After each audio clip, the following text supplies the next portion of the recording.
יברכך אדוני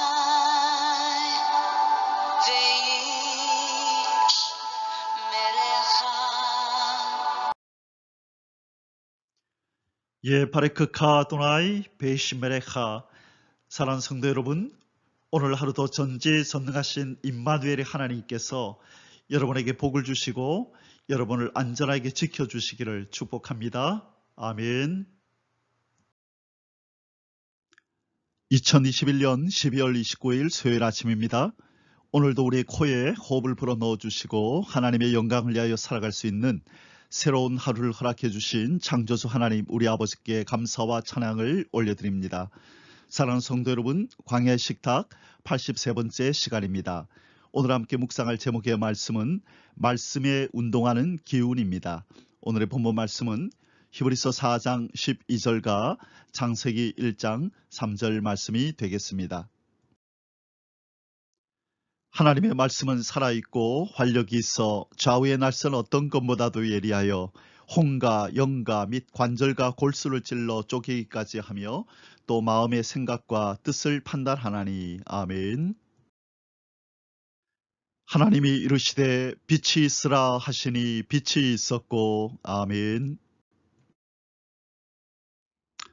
사랑하는 성도 여러분, 역사학자로서 유명한 아놀드 토인비라는 사람이 내린 역사란 무엇인가에 대한 정의는 역사를 논할 때마다 많은 사람들의 입에서 회자되고 있습니다.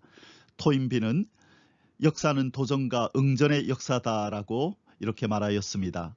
저의 이해로 풀어서 말하자면 인류의 역사라는 것은 사회 전반에 걸쳐서 도전을 하는 일과 그 도전에 맞서서 응전을 하는 일들이 점철되어 있는 하나의 큰 역사라는 것입니다. 일견 통찰력 있는 깨달음으로 여겨집니다. 쉽게 말하자면 모든 일에는 원인과 결과가 있다는 말과 일맥상통한 말이라 여겨집니다.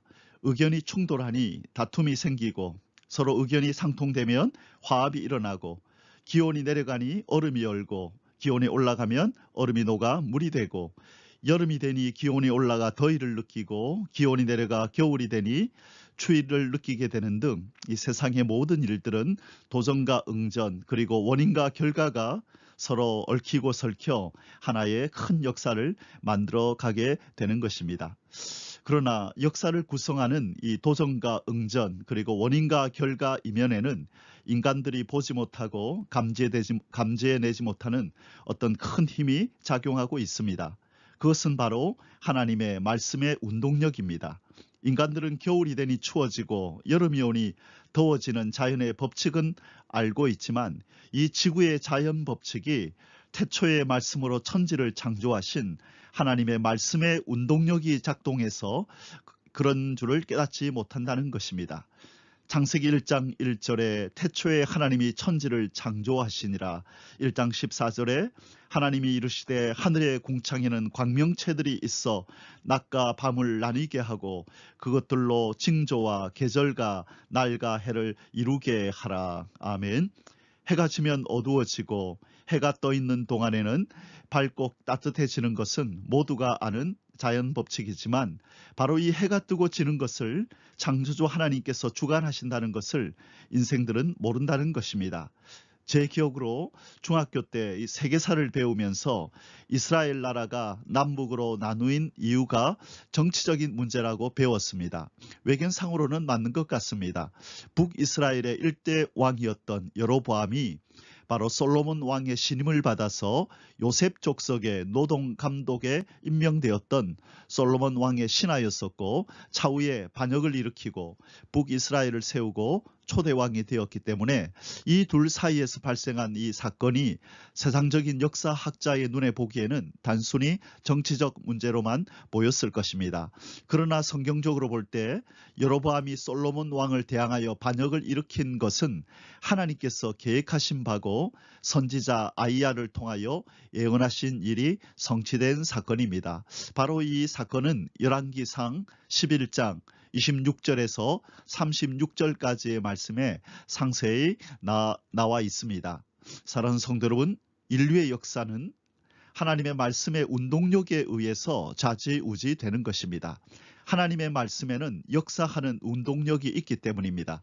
그래서 우리는 이 창조주의 운동력 있는 말씀을 소중히 여기고 그 말씀에 귀를 기울여야 하는 것입니다. 정리하자면 이 인간의 역사는 하나님의 말씀의 애언과 성취의 역사입니다. 이 하나님의 말씀의 운동력이 표면적으로는 단지 인간에 의한 도전과 응전으로 나타나고 어떤 원인이 발생하여 결과가 초래되는 모양으로 인간에게 단지 보일 뿐입니다. 사랑하는 성도 여러분, 오늘은 이 운동력 있는 하나님의 말씀에 대해 잠시 묵상하는 시간을 가지고자 합니다. 말씀에 운동하는 기운, 첫 번째는 꿀송이 같이 먹고 몸에 이루어야 할 말씀의 기운입니다. 사랑하는 성도 여러분, 먼저 우리는 이 하나님의 말씀을 꿀송이처럼 먹고 섭취해야 합니다.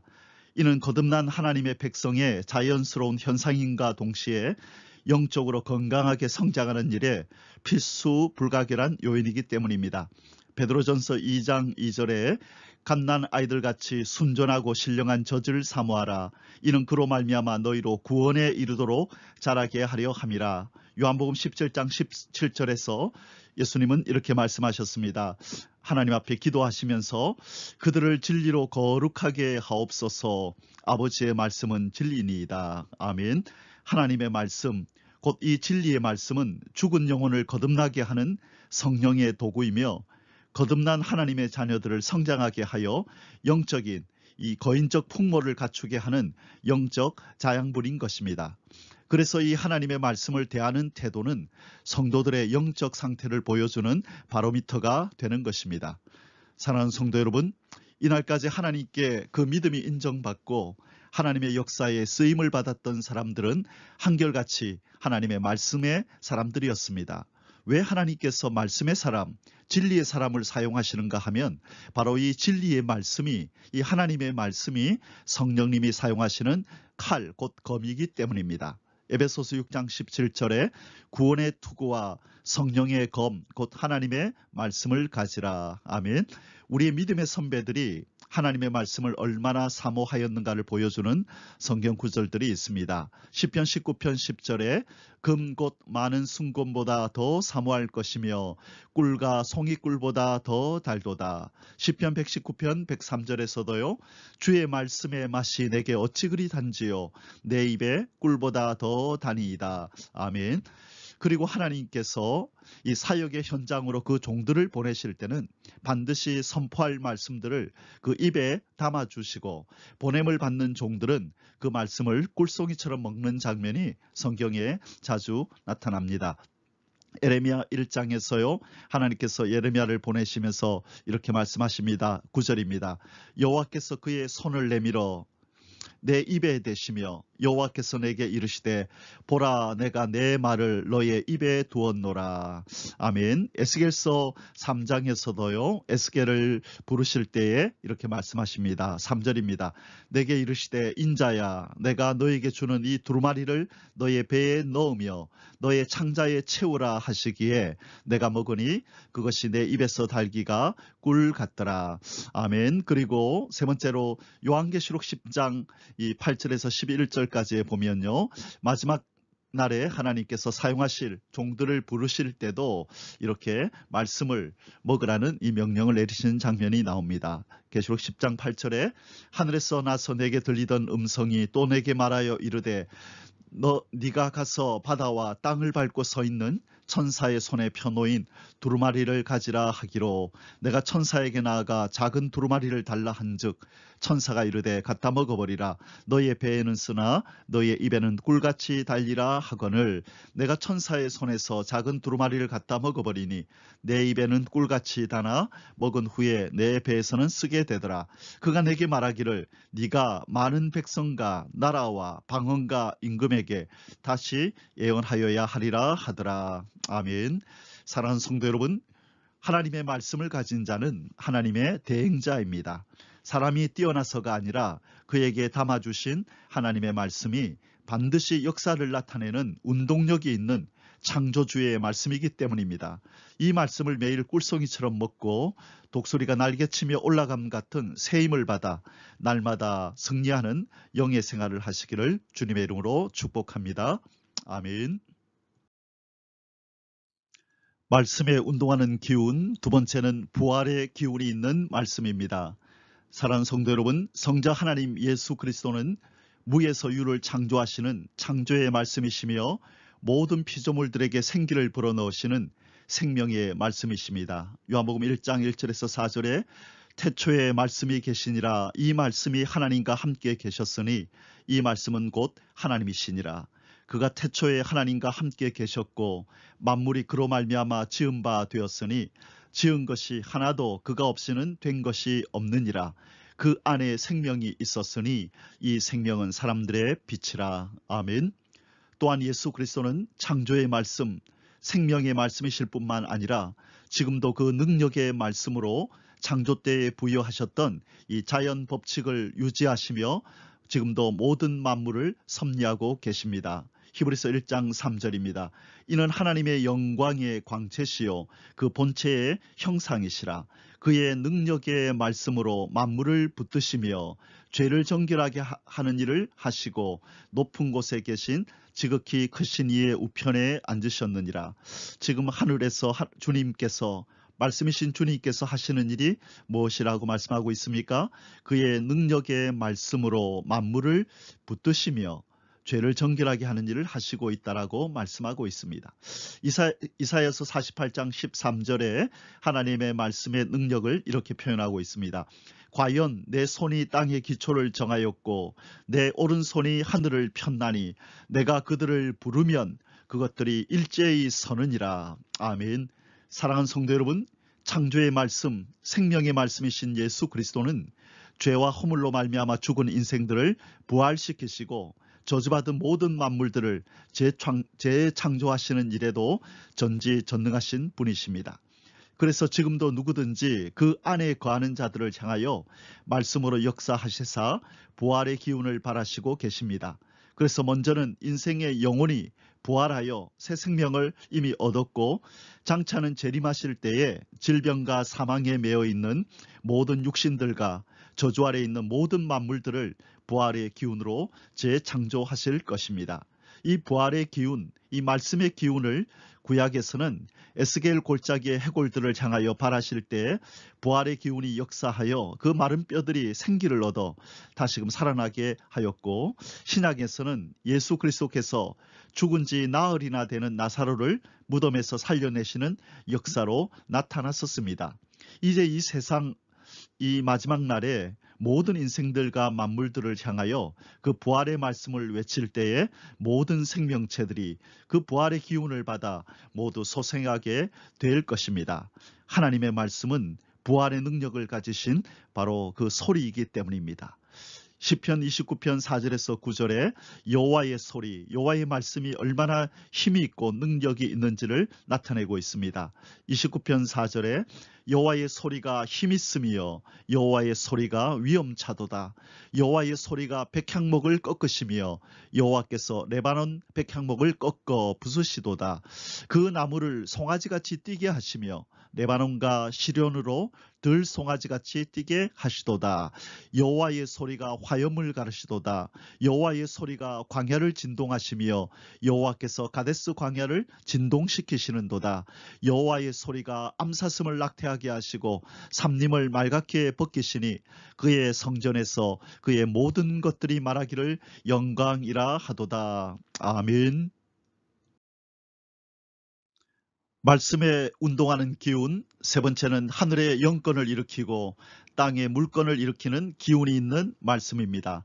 사랑하는 성도 여러분, 하나님은 비록 전지전능하셔서 원하시는 일은 무엇이든지 홀로 자유자재로 행하실 수 있으시나 우리 하나님은 일을 행하실 때에 사람들을 사용하셔서 그 일을 이루시는 분이십니다.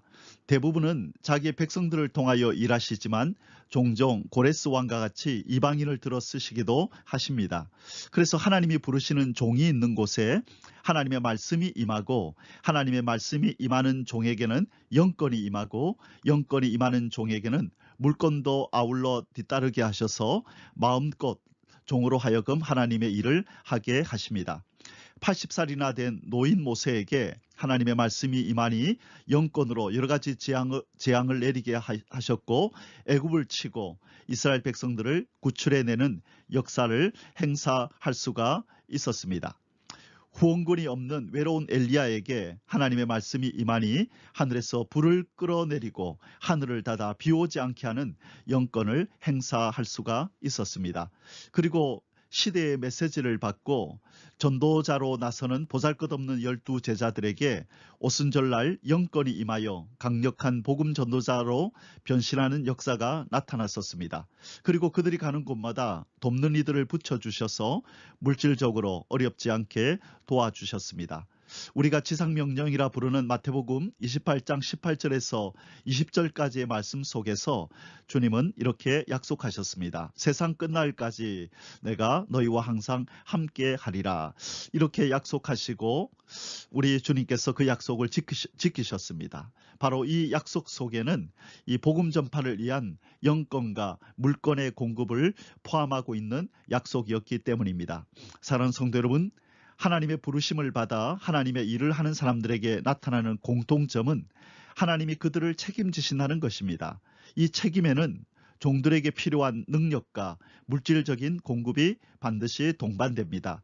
때로는 우리를 기도의 자리로 더 가까이 이끄시기 위하여 잠깐 동안 결핍을 경험하게 하시기도 하시지만 그러나 맡기신 사명을 완수하는 일에 지장을 받게 하시지는 않습니다. 그것은 하나님께 손해이기 때문입니다. 그래서 하나님의 부르심을 받고 하나님의 일을 하는 사람들에게는 나는 하나님의 종이기에 내가 하는 일은 내 일이 아니라 하나님의 일이다. 그러므로 이 일을 위해 필요한 능력과 물질을 하나님이 공급하시는 것이 당연하다라고 선포할 수 있는 이런 담대함이 필요합니다.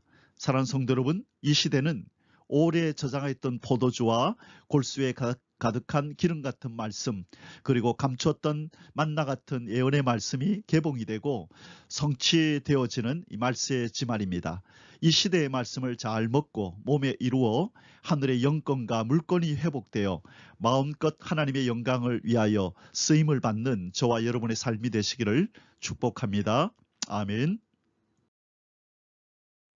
오늘 말씀의 결론을 맺겠습니다. 사랑하는 성도 여러분, 성부 하나님이 주도적으로 역사하시던 구약의 시대를 지나고 성자 하나님 예수 그리스도가 오셔서 십자가를 통해 구원의 길을 만드셨던 은혜의 때를 지나 이제 서서히 주님의 재림이 가까운 환란의 시대로 접어들고 있습니다.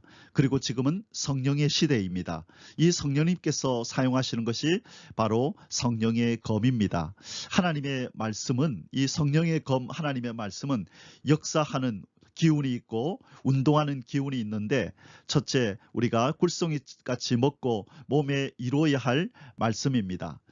그리고 두 번째로 부활의 기운이 있는 말씀입니다. 그리고 하늘의 영권을 일으키고 땅의 물건을 일으키는 기운이 있는 말씀이 곧 하나님의 말씀, 성령의 검인 것입니다. 이 하나님의 말씀에는 살아 역사하는 운동력이 있음을 기억하고 이 말씀을 몸에 이루고 이 말씀에 의해 통치받고 쓰임받는 저와 여러분의 삶이 되시기를 주님의 이름으로 축복합니다. 아멘. 함께 기도드리시겠습니다. 창조의 말씀, 생명의 말씀이신 주 예수님, 오늘 하루도 말씀을 소중히 여기며 굴송이처럼 먹고 몸에 이룰 수 있도록 도와주시옵소서. 말씀이신 주님께서 인간의 몸을 입으셨듯이 육신을 입은 우리가 하나님의 말씀을 몸에 이루어 그리스도의 형상을 온전히 본받게 하여 주옵소서.